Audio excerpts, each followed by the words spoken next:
공동체의 성경 읽기 111차 쉬운 성경입니다. 역대상 22장. 다윗이 말했습니다. 이곳에 여호와 하나님의 성전을 짓고 번제단을 쌓을 것이다. 다윗이 이스라엘에 사는 모든 외국인을 불러 모으라고 명령했습니다. 다윗은 그들 가운데서 석수들을 뽑아 성전을 짓는 데 필요한 돌을 다듬게 했습니다. 다윗은 쇠를 굉장히 많이 준비했습니다. 그 쇠는 문짝에 쓸 못과 돌저기를 만드는 데에 쓰였습니다. 다윗은 또 무게를 달 수 없을 만큼 많은 노쇠를 준비했습니다. 그리고 셀 수 없이 많은 백향목도 준비했습니다. 그 백향목은 시돈과 두로 사람들이 다윗에게 가져온 것입니다. 다윗이 말했습니다. 우리가 여호와를 위해 짓는 성전은 세상의 이름을 떨칠 수 있을 정도로 크고 아름다워야 한다. 그런데 내 아들은 아직 어리고 배워야 할 것도 많으므로 내가 성전 지을 준비를 해놓아야겠다. 그래서 다윗은 죽기 전에 필요한 것을 많이 준비해 놓았습니다. 그런 다음 다윗은 자기 아들 솔로몬을 불러서 이스라엘 하나님 여호와를 위해 성전을 지으라고 일러주었습니다. 다윗이 솔로몬에게 말했습니다. 내 아들아, 나는 하나님 여호와께 예배드릴 성전을 짓고 싶지만 여호와께서 나에게 이렇게 말씀하셨다. 내가 전쟁을 많이 치르는 동안 사람을 수없이 죽였으므로 너는 내 이름을 위하여 성전을 지을 수 없다. 그러나 너에게 아들을 줄 것인데 그는 평화의 사람이 될 것이다. 내가 사방의 모든 원수로부터 그를 지킬 것이며 그에게 평화를 주도록 하겠다. 그 이름은 솔로몬이라 하리니 그가 왕으로 있는 동안 이스라엘은 평화와 안정을 누릴 것이다. 그가 나의 이름을 위하여 성전을 지을 것이다. 그는 나의 아들이 되고 나는 그의 아버지가 될 것이다. 그의 나라를 강하게 하며 그의 자손 가운데서 이스라엘 왕을 세우고 그 보좌가 영원히 이어지게 할 것이다. 다윗이 또 말했습니다.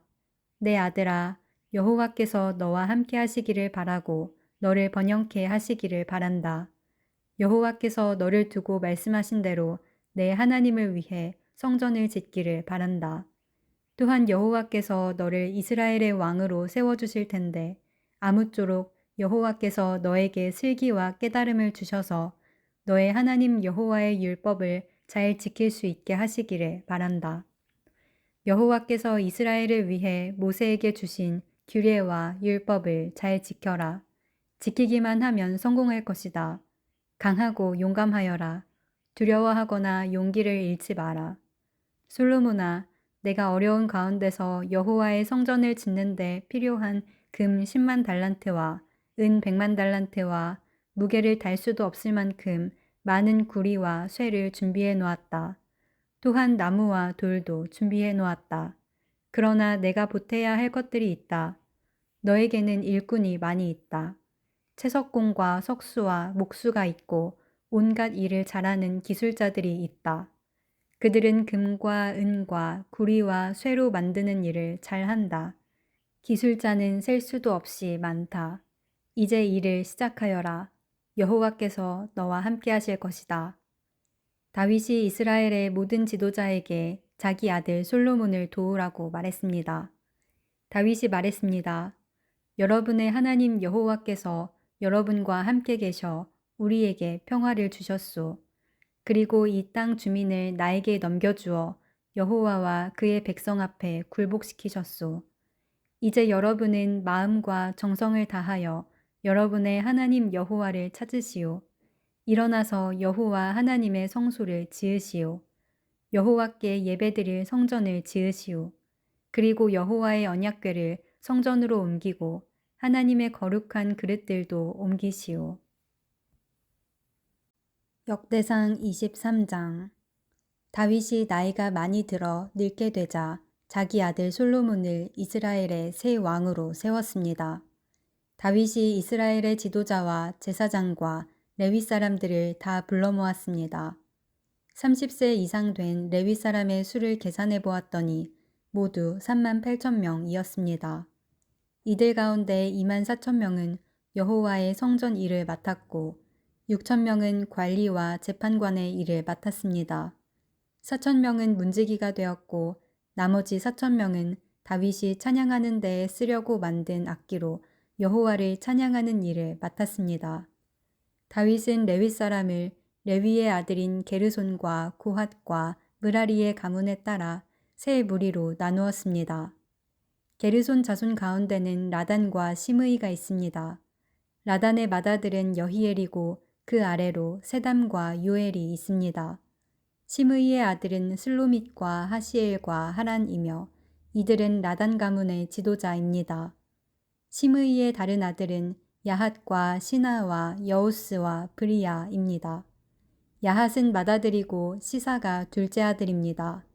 그러나 여우스와 브리야는 자녀가 많지 않으므로 그들은 한 집안으로 묶어 취급되었습니다. 고핫의 아들은 아므람과 이스하엘과 헤브론과 우시엘로 모두 4명입니다. 아므람의 아들은 아론과 모세입니다. 아론은 그의 자손과 함께 영원히 구별되었습니다. 그들은 여호와를 섬기는 데 필요한 거룩한 물건인 성물들을 준비하고 여호와 앞에 제물을 바치고 제사장으로서 여호와를 섬기며 영원히 그의 이름으로 복을 빌어주는 일을 위해 뽑혔습니다. 하나님의 사람 모세의 아들들은 레위 지파에만 속했습니다. 모세의 아들은 게르솜과 엘리에셀입니다. 게르솜의 맏아들은 스브엘입니다. 엘리에셀의 맏아들은 르하랴입니다. 엘리에셀은 다른 아들이 없었으나 르하랴는 아들이 많았습니다. 이스할의 맏아들은 슬로밋이고 헤브론의 맏아들은 여리야입니다. 둘째 아들은 아마랴이고 셋째 아들은 야하시엘이고 넷째 아들은 여가므암입니다. 우시엘의 맏아들은 미가이고 둘째 아들은 이시야입니다. 므라리의 아들은 마흘리와 무시이며 마흘리의 아들은 엘르아살과 기스입니다. 엘르아살은 아들 없이 딸들만 두고 죽었습니다. 엘르아살의 딸들은 사촌인 기스의 아들들과 결혼했습니다. 무시의 아들은 마흘리와 에델과 여레못으로 모두 3명입니다. 이들이 가문별로 적은 레위의 자손이며 각 가문의 지도자입니다. 20세 이상의 사람은 모두 이름이 올라 있습니다. 그들은 여호와의 성전에서 섬기는 일을 했습니다. 다윗이 말했습니다. 이스라엘 하나님 여호와께서는 그의 백성을 편안하게 쉴 수 있도록 해주시며 영원히 예루살렘을 계실 것이다. 그러므로 이제는 레위 사람이 주님의 장막인 성막을 옮길 필요가 없고 여호와를 섬기는 데에 필요한 물건들도 옮길 필요가 없다. 다윗의 마지막 지시는 레위 사람의 수를 세라는 것이었습니다. 그래서 20세 이상 된 사람의 수를 다 세었습니다. 레위 사람은 아론의 자손을 돕는 일을 맡았습니다. 그들은 여호와의 성전에서 섬기는 일을 도왔습니다. 성전 뜰과 방을 관리하고 모든 거룩한 것을 깨끗이 하고 그 밖에 하나님의 성전에서 섬기는 모든 일을 맡아 했습니다.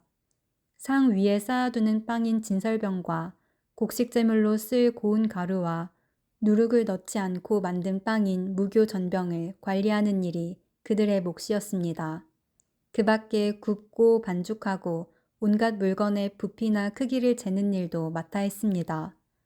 또한 레위 사람들은 날마다 아침 저녁으로 여호와 앞에 서서 감사드리고 찬양하는 일을 했습니다. 그리고 안식일과 초하루와 절기마다 여호와께 태워드리는 제사인 번제를 드렸습니다. 그들은 규례에 정해진 수요에 따라 날마다 여호와 앞에서 섬겼습니다. 이처럼 레위 사람은 만남의 장막인 회막과 거룩한 곳인 성소를 관리하고 그들의 친척 아론의 자손이 여호와의 성전에서 섬기는 일을 도왔습니다. 역대상 24장. 아론의 자손은 다음과 같이 나뉩니다. 아론의 아들은 나답과 아비후와 엘르아살과 이다말입니다. 나답과 아비후는 그들의 아버지보다도 먼저 죽었습니다. 그들은 아들이 없었습니다. 그래서 엘르아살과 이다말이 제사장이 되었습니다. 다윗은 엘르아살 가문과 이다말 가문을 둘로 나누어서 따로따로 일을 맡겼습니다. 엘르아살의 자손 사독과 이다말의 자손 아히멜렉이 다윗을 도왔습니다. 이다말의 가문보다 엘르아살의 가문에 지도자가 더 많았습니다. 엘르아살의 가문에는 지도자가 16명이었고 이다말의 가문에는 8명이 있었습니다. 제비를 뽑아 엘르아살과 이다말의 가문에서 사람들을 선택했습니다. 각 가문에서 뽑힌 사람 가운데서 어떤 사람은 거룩한 곳인 성소를 맡고 어떤 사람은 제사장이 되었습니다. 레위 사람이며 느다넬의 아들인 서기관 스마야가 다윗 왕과 제사장 사독과 아비아달의 아들 아히멜렉과 제사장과 레위 사람의 각 가문의 지도자들 앞에서 그 자손들의 이름을 적었습니다. 그리고 제비를 뽑아 엘르아살과 이다말 가문이 맡을 일을 나누었습니다. 그래서 뽑힌 사람은 다음과 같습니다. 처음으로 뽑힌 사람은 여호야립이고 둘째는 여다야입니다. 셋째는 하림이고 넷째는 스오림입니다. 다섯째는 말기야이고 여섯째는 미야민입니다. 일곱째는 학고스이고 여덟째는 아비야입니다. 아홉째는 예수아이고 열째는 스가냐입니다. 열한째는 엘리야십이고 열두째는 야김입니다. 열셋째는 훗바이고 열넷째는 예세브압입니다. 열다섯째는 빌가이고 열여섯째는 임멜입니다. 열일곱째는 헤실이고 열여덟째는 핫비세스입니다. 열아홉째는 브다히야이고 스무째는 여헤스겔입니다. 스물한째는 야긴이고 스물두째는 가물입니다. 스물셋째는 들라야이고 스물넷째는 마아시야입니다. 이들은 여호와의 성전에서 섬기도록 뽑힌 사람입니다. 이들은 이스라엘 하나님 여호와께서 명령하신 대로 아론이 세운 규례에 복종했습니다. 나머지 레위 자손의 이름은 이러합니다. 수바엘은 아므람의 자손이며 수바엘의 자손은 예드야입니다. 이시야는 르하뵧의 맏아들입니다. 이스할 가문에는 슬로못이 있고 슬로못의 자손은 야핫입니다. 헤브론의 맏아들은 여리야이며 둘째는 아마랴이고 셋째는 야하시엘이고 넷째는 여가므암입니다. 우시엘의 아들은 미가이며 미가의 아들은 사밀입니다. 미가의 동생은 이시야이고 이시야의 아들은 스가랴입니다. 무라리의 자손은 마흘리와 무시입니다. 야하시야의 아들은 브노입니다. 야하시야의 또 다른 아들은 소함과 삭굴과 이브리입니다. 마흘리의 아들은 엘르아살이고 엘르아살은 아들이 없었습니다. 기스의 아들은 여라무엘입니다. 무시의 아들은 마흘리와 에델과 여리못입니다. 이들이 가문별로 적은 레위 사람입니다. 그들도 그들의 친척인 아론 자손의 제사장들처럼 다윗 왕과 사독과 아히멜렉과 제사장과 레위 사람의 각 가문의 지도자들 앞에서 일을 맡기 위해 제비를 뽑았습니다. 맏아들의 집안이나 막내 아들의 집안이나 똑같이 제비를 뽑았습니다.